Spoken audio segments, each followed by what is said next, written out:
अस्सलाम वालेकुम नाजरीन, मैं शिराज और तमाम लोग एसआर की अदालत का लाइव शो देख रहे हैं। अलग अलग मौज़ूआत पर अलग अलग शख्सियत से अक्सर बातचीत करते रहते हैं।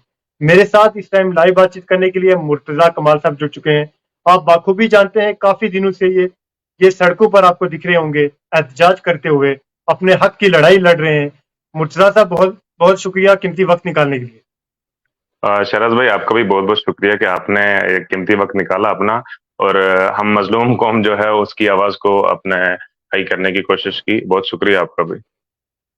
मुर्तज़ा साहब जरा ये बताइएगा, हम मेन सवाल पर आएंगे। पहले ये बताइएगा, जब डेलीगेशन बुलाए गए पहाड़ी की तरफ जी, से भी और गुज्जर कबीला की तरफ से भी, बिल्कुल। तो गुज्जर कबीला की तरफ से जो बात करने गए थे, जी, ना ही वहां पे तालब चौधरी साहब दिखते हैं, ना ही गुफ्तार जी, चौधरी साहब, ना ही आप दिखते हैं, ना ही बाकी जी, चंद जो सड़कों पर हैं।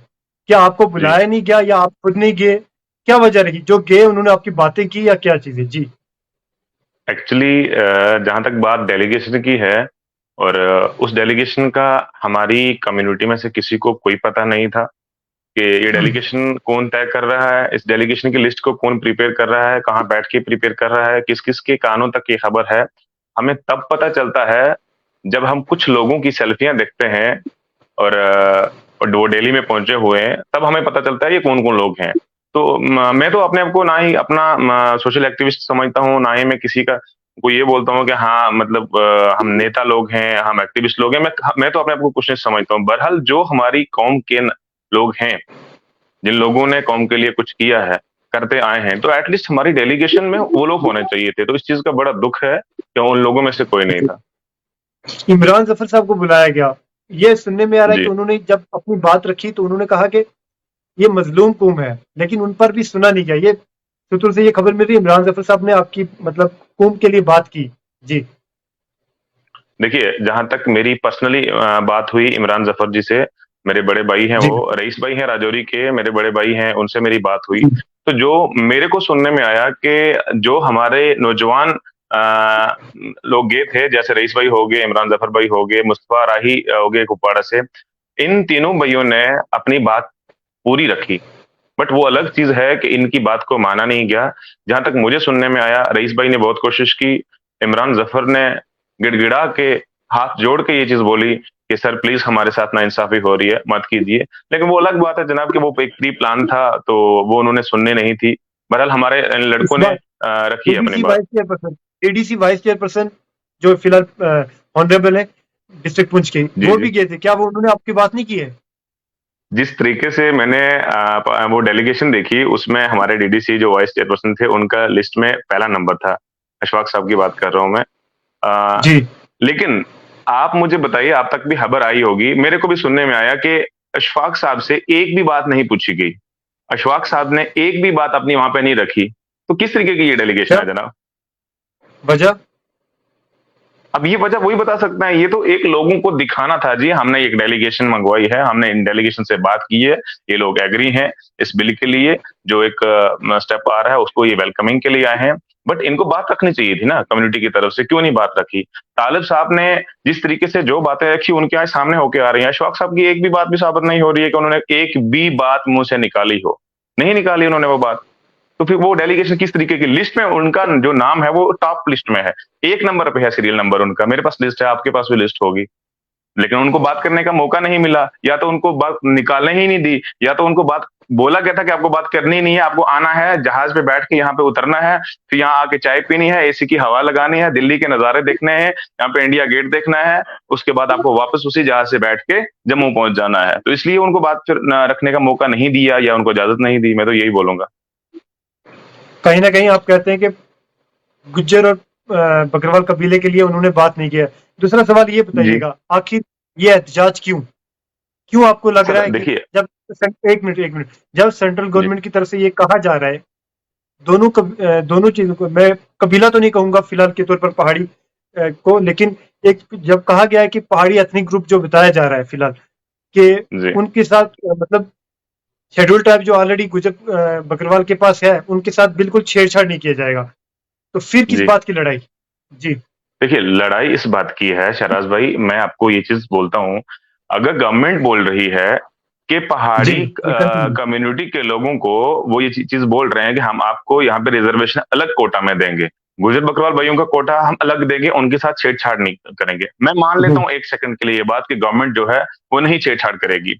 आप मुझे हुँ, बताइए, आप भी पढ़े लिखे नौजवान हैं, आज की दुनिया जो है, आज की जो जनरेशन है वो पढ़ी लिखी है, जबकि हुँ, 50% से आप अबव रिजर्वेशन लेके जा ही नहीं सकते, कॉन्स्टिट्यूशन ये हमें कह रहा है, ठीक है। सेंटर के अंदर ऑलरेडी हमारी जो एसटी की जो रिजर्वेशन है वो 7.5% है। क्या गवर्नमेंट एग्ज़ैक्टली। जो पहाड़ी एथनिक जो ग्रुप है जिसको ये अब ऐड करने जा रही है एसटी में, क्या ये उनको वहां पे इंक्लूड करेंगे? जब एसटी दे रहे हैं तो उनको सेंटर में भी करना चाहिए ना, सेंटर में करेंगे वो परसेंटेज ऑटोमेटिकली अप होगी। क्या गवर्नमेंट को इस चीज की अथॉरिटीज हैं कि वो 50 से अप लेके जाए रिजर्वेशन को? बिल्कुल भी नहीं है। ठीक है, ये सिर्फ और सिर्फ एक झगड़ा है, सिर्फ सिर्फ एक दो अपने कम्युनिटी को आपस में झगड़ाने की कोशिश की जा रही है चंद वोटों के की वजह से। इसलिए मैं तो यही गुजारिश करूंगा सभी लोगों से कि भाई आप कॉन्स्टिट्यूशन लड़ाई लड़िए, चाहे वो मेरा गुजर बकरवाल भाई हो, चाहे वो मेरा गद्दी सिपी भाई हो, चाहे वो मेरा गदा ब्राह्मण भाई हो, चाहे वो मेरा पहाड़ी कम्युनिटी भी की किसी भी कास्ट का भाई हो, आप कॉन्स्टिट्यूशन लड़ाई की तरीके से आप मांगिए, आप लड़िए, आप प्रोटेक्ट करिए, वो फंडामेंटल राइट है। हम अपने फंडामेंटल राइट है जो हम उसके लिए लड़ रहे हैं और वो लड़ेंगे जनाब। बाकी हमारी जाती तौर पे किसी से कोई लड़ाई नहीं है। ये बताइएगा, कोटा टू कोटा या बात करें रिजर्वेशन टू रिजर्वेशन, तो ऐसा कोई प्रोविजन है नहीं है। तो किस चीज के देखिए अंडर ये डालेंगे अगर ये देखिए, जहां तक बात शराज भाई कोटा विद इन कोटा की है, मैं आपको आंध्र प्रदेश की 2014 की जजमेंट आप पढ़िए। वहां पे आंध्र प्रदेश में ये जजमेंट है कि उस जजमेंट में ये चीज लिखा गया है कि कोटा विद इन कोटा जो है ये नहीं हो पाएगा, ठीक। उसके बाद लेटेस्ट मैं आपको जजमेंट बताता हूँ, 2020 की जजमेंट है पंजाब की, जिसमें वाल्मीकि वर्सेस क्या नाम है पंजाबी अपने सरदार भाई जो है उनके बीच में है। उसमें भी हरियाणा ने पंजाब हाईकोर्ट ने बोला कि रिजर्वेशन विद इन रिजर्वेशन नहीं अलाउड।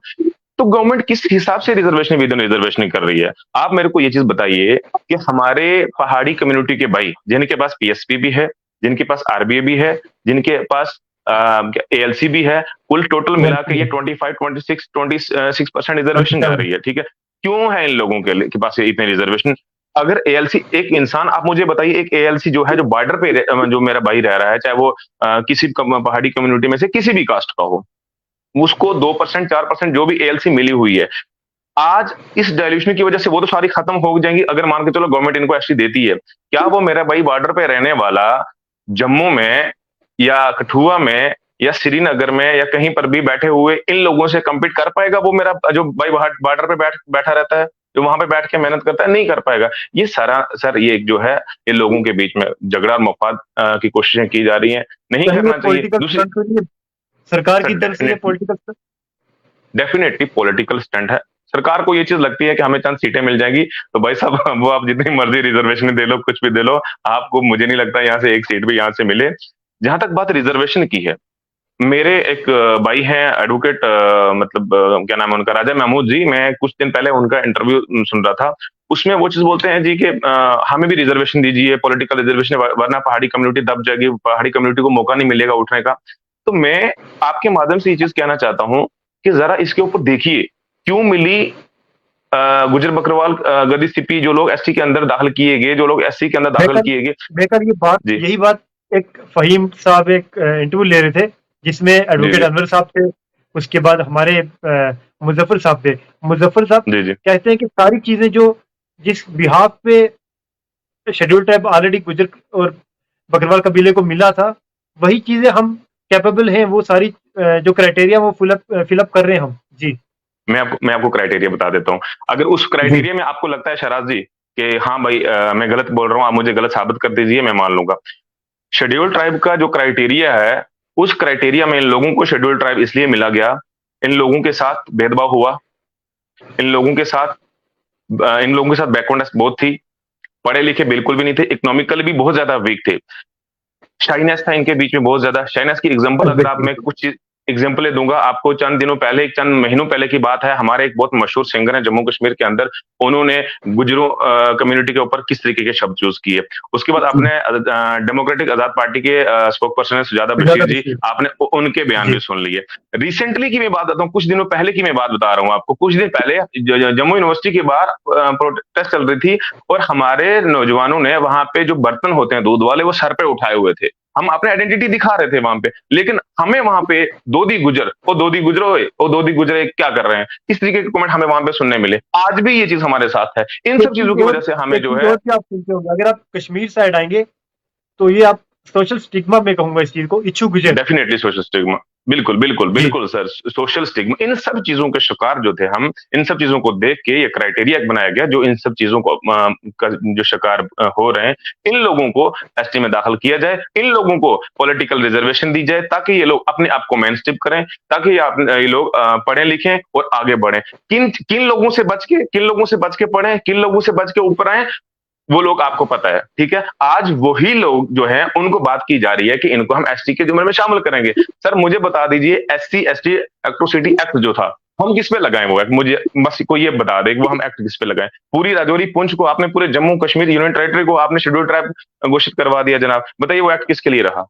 फिर तो हम सरासर, हम तो ओपन, हमें गालियां मिलेंगी, हमें गुजरू गुजरू बोला जाएगा, हमें बकरवाल बकरवाल बोला जाएगा, ओ ये भैंसे चलाने वाला, ओ ये बकरियां चलाने वाला। तो हम किसके पास जाएंगे भाई साहब? आज आप देखिए जम्मू, पिछले दिनों में एक डीडीसी मेंबर, मैं नाम लेकर बोलूंगा, वाजिद बशीर साहब ने गुजर कबीले को लेकर काफी कुछ बोला भी था।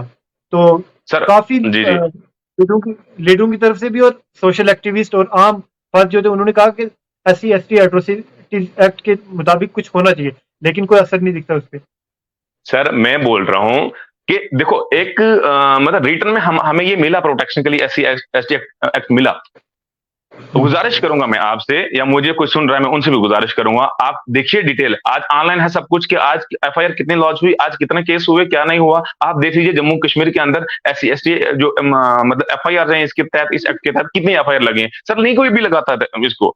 एफआईआर लगाने के लिए कोई राजी नहीं है, तो कार्रवाई कोई कहां से करेगा? वाजिद बशीर जी की जहां तक आप बात करते हैं, उन्होंने स्टेटमेंट दी थी, कुछ महीने पहले की बात है, उन्होंने अपोलोजाइज भी किया उसके लिए। साथ साथ में उनके साथ एक और एडवोकेट भी थे, उन्होंने भी इसी तरीके के कुछ शब्द यूज किए, बाद उन्हें अपोलोजाइज किया। But apologise the different thing sir. वो ठीक है, हमारे लोग जो हैं आज भी उस चीज पे नहीं कि नहीं जी हमें अपोलोजाइज नहीं चाहिए, हमें इनके खिलाफ कार्रवाई चाहिए। कोई बोला उस टाइम, उन्होंने बोला कि हमारे साथ गलत किया गया, हमारे लिए गलत बोला गया, बट जब उन्होंने अपोलोजाइज किया, माफी मांगी, हमारे नौजवान, हमारे बुजुर्ग वहीं पे चुप हैं। ये फर्क है सर। हम तो पॉलिटिकल रिजर्वेशन को लेकर मैं एक बात बोलूंगा आपको, पॉलिटिकल रिजर्वेशन भी एक सर लड़ाई का मेन सबब है, ठीक है। मैं मानता हूं कि कॉन्स्टिट्यूशनल जो है, फंडामेंटल हमारा राइट है, हमारे एसटी में जितने भी हमारी कम्युनिटीज हैं, उनका ये हक है रिजर्वेशन लेने का।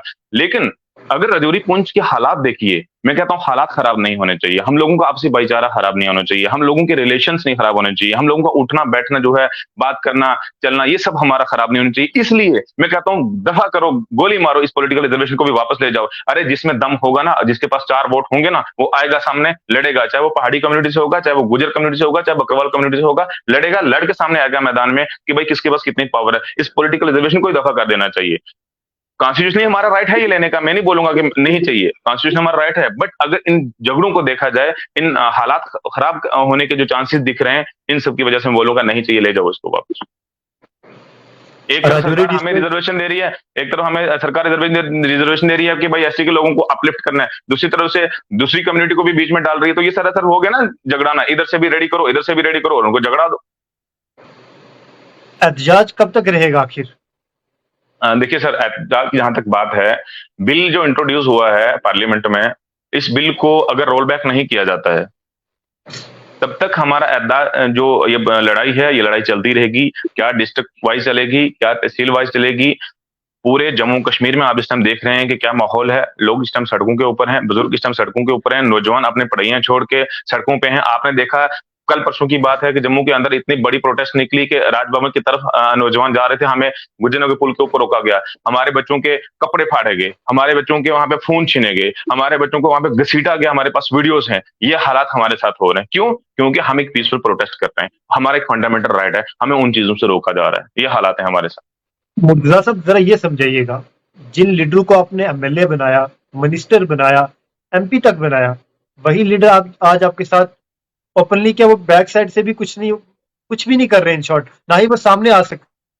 लेकिन ये खबरों सूत्रों से खबर मिल रही है कि एडवोकेट कमर चौधरी साहब जो है वो शायद आने वाले हैं।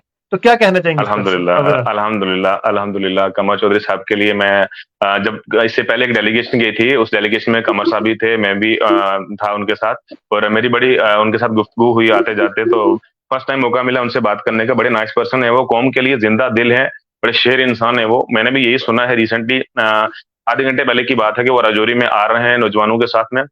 मैं गुजारिश करूंगा अपने पुंछ के जितने भी हमारे लीडर हैं, चाहे वो किसी भी पार्टी से हों, मेंढर के हों, सुरनकोट के हों, उसके बाद कहीं से भी हों, उनसे हमारी यही गुजारिश है, अगर नौजवान गलत है, अगर नौजवान हमारा गलत सड़कों पे उतरा, अपने पढ़ाइयां छोड़ के, अपने कैरियर छोड़ के, आज हमें साबित कर दीजिए साहब हम कहाँ पे गलत हैं, हम मान जाएंगे। अगर हम गलत नहीं है, खुदारा निकलिए कौम के लिए, नौजवानों का हाथ पकड़िए। अभी भी बड़ा टाइम है, मैं कहता हूँ आपने सीटें पाई हैं, आपने बहुत कुछ पाया है इस कौम से, और कल नहीं परसों पुंछ में बहुत बड़ी प्रोटेस्ट निकलने जा रही है। गुजारिश करूंगा मैं डिस्ट्रिक्ट पुंछ के सभी लीडरान से कि प्लीज ज्वाइन कीजिए हमें।